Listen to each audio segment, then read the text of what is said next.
Pada packing nutrisi Paramedita Nutrien yang Anda beli pasti disertakan ketentuan untuk dicairkan menjadi berapa liter. Contohnya seperti ada yang packing kecil di Paramedita Nutrien digunakan untuk 1 liter pekatan, dan yang agak besar itu 5 liter pekatan. Nanti ada yang kapasitas kebun itu bisa ada yang 50 maupun 100 liter pekatan. Tapi mengapa di setiap nutrisi AB Mix, nggak hanya di brand Paramedita Nutrien, itu ada disarankan untuk tidak mencairkan kurang dari ketentuan yang sudah ditetapkan yang tertulis di kemasan. Video ini dipersembahkan oleh paramedita.com. Berhidroponik menjadi semakin mudah.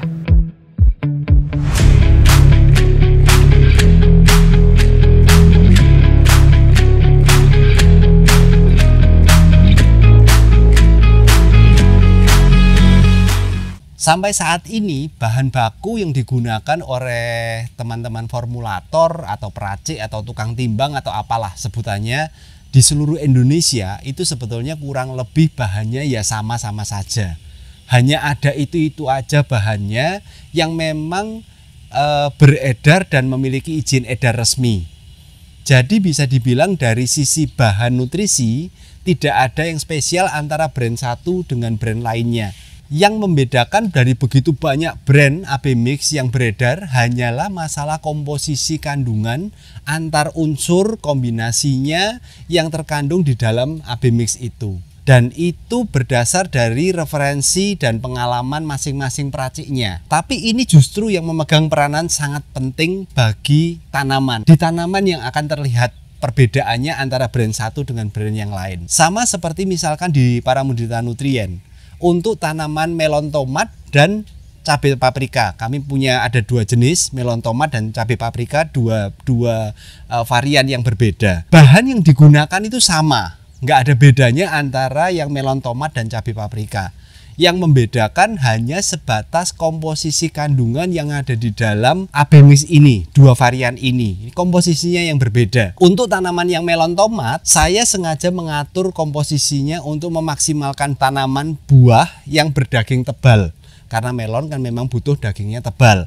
Sedangkan untuk komposisi varian cabai paprika untuk memaksimalkan buah yang berdaging tipis. Juga sama halnya Paramedita Nutrien untuk sayur daun yang memaksimalkan pertumbuhan daun pada tanaman. Jadi masing-masing punya tujuannya masing-masing dan yang membedakan hanya masalah komposisinya. Untuk membahas mengapa AB Mix itu harus dicairkan sesuai dengan rekomendasi ini, saya harus tarik mundur dulu nih. Melihat yang namanya saturated solution solubility atau batas kejenuhan dari masing-masing bahan pembentuk AB Mix. Masalah kelarutan ini berbeda ya dengan grade bahan yang digunakan untuk soil grade ataupun hidroponik grade. Jadi untuk penanaman di tanah, pemupukan di tanah, atau pemupukan di hidroponik. Kalau untuk pemupukan di tanah, meskipun sedikit, pasti akan tetap muncul endapan. Karena pupuk yang khusus untuk tanah seringkali membutuhkan kemampuan untuk slow release. Jadi dilepasnya pelan-pelan, nggak boleh langsung larut. Karena begitu kita tabur, kalau langsung larut, hilang pupuknya. Jadi nggak boleh langsung larut memang sengaja untuk saat terkena air. Sedangkan yang kita bahas di sini adalah pupuk untuk hidroponik grade yang memang khusus grade-nya untuk hidroponik yang memang harus larut sempurna saat dicampur dengan air. Batasan ini biasanya tertera pada COA atau Certificate of Analysis dari masing-masing bahan. Jadi setiap bahan itu memiliki batasan yang berbeda-beda masing-masing, jadi nggak sama. Walaupun bahan pembentuk AB Mix-nya banyak, tapi masing-masing ini punya tingkat kelarutannya masing-masing nih, nggak sama antara bahan satu dengan bahan yang lainnya. Kebetulan saya sudah mendapatkan izin untuk menampilkan beberapa Certificate of Analysis dari produk-produk PT Merauke Tetap Jaya. Jadi saya bisa gunakan sebagai contoh di sini. Contoh pertama, kelarutan untuk Merauke Kalinitra yang adalah 29 gram per 100 ml air pada temperatur 25 derajat. Jadi untuk bahan Merauke Kalinitra ini, kalau Anda memberikan serbuknya ke dalam air lebih dari 29 gram ke dalam 100 ml air, atau dengan kata lain lebih dari 290 gram ke dalam 1 liter air, mau nggak mau pasti akan muncul yang namanya endapan. Begitu juga dengan masalah temperaturnya, semakin tinggi temperatur akan semakin mudah larut dan semakin banyak yang bisa larut di dalam 1 liter air. Tapi hati-hati ya, kalau yang namanya temperatur terlalu tinggi, misalkan dibuat air panas misalkan supaya lebih mudah larut, itu juga nggak bisa, karena kalau temperatur terlalu tinggi dikhawatirkan nanti merusak unsur-unsur dan kandungan yang ada di dalam bahan itu. Contoh berikutnya adalah kelarutan untuk Merauke MKP. Kelarutan untuk Merauke MKP adalah 20 gram per 100 ml air pada temperatur 25 derajat. Jadi kalau Anda menggunakan bahan Merauke MKP dan Anda sudah memasukkan serbuknya lebih dari 20 gram ke dalam 100 ml air, atau dengan kata lain 200 gram ke dalam 1 liter air, maka pasti akan mulai muncul endapan. Saya kasih satu contoh lagi, yaitu kelarutan untuk Merauke SOP. Merauke SOP kelarutannya adalah 8,5 gram per 100 ml air pada temperatur 25 derajat.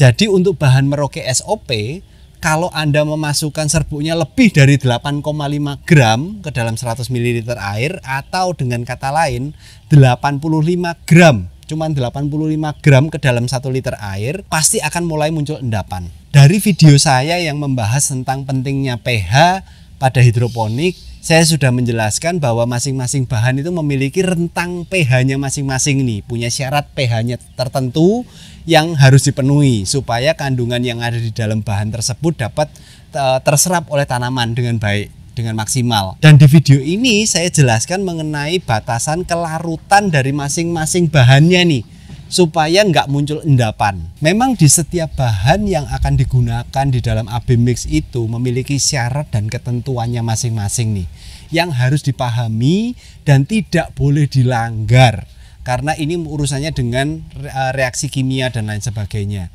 Jadi harus dipahami. Ini sebabnya kenapa kok para Mundita Nutrien itu jarang sekali sampai harus gonta-ganti bahan, meskipun dengan resiko meningkatkan biaya produksi kami dengan cukup signifikan. Karena setiap ganti bahan, saya harus paham dengan karakter bahannya dulu sebelum saya menggunakan di dalam para Mundita Nutrien. Jadi saya pasti akan melakukan uji dan lain sebagainya. Dari penjelasan ini sekarang harusnya kita sudah menjadi lebih paham kenapa kok kita tidak direkomendasikan untuk mencairkan AB Mix kurang dari batasnya yang sudah dianjurkan. Memang waktu saya memformulasikan para Mundita Nutrien, saya itu sudah benar-benar menghitung, mempertimbangkan banyak sekali hal, kemungkinan salah mencairkan dan lain sebagainya, tetapi tetap ada resikonya kalau Anda tidak mengikuti aturan yang sudah kami tentukan ini.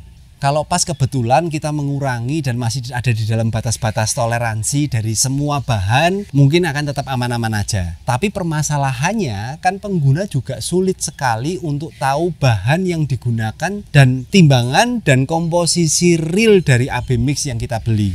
Saya tahu di beberapa brand AB Mix ada yang menuliskan persentase kandungan pada label kemasan, tapi kalau kita mau sama-sama berpikir dengan jernih, apa jaminannya bahwa yang tertulis itu betul-betul komposisi real dari kandungan yang ada di dalam kemasannya? Dan kalaupun misalkan yang tertulis itu benar, di labelnya itu betul sesuai dengan kandungan yang di dalamnya, dari mana kita bisa tahu? Contoh misalkan kaliumnya itu misalkan tertulis berapa persen, tapi menggunakan kalium dari bahan yang apa? Bisa dari kalium nitrat, bisa dari kalium fosfat atau MKP, bisa dari kalium sulfat atau SOP.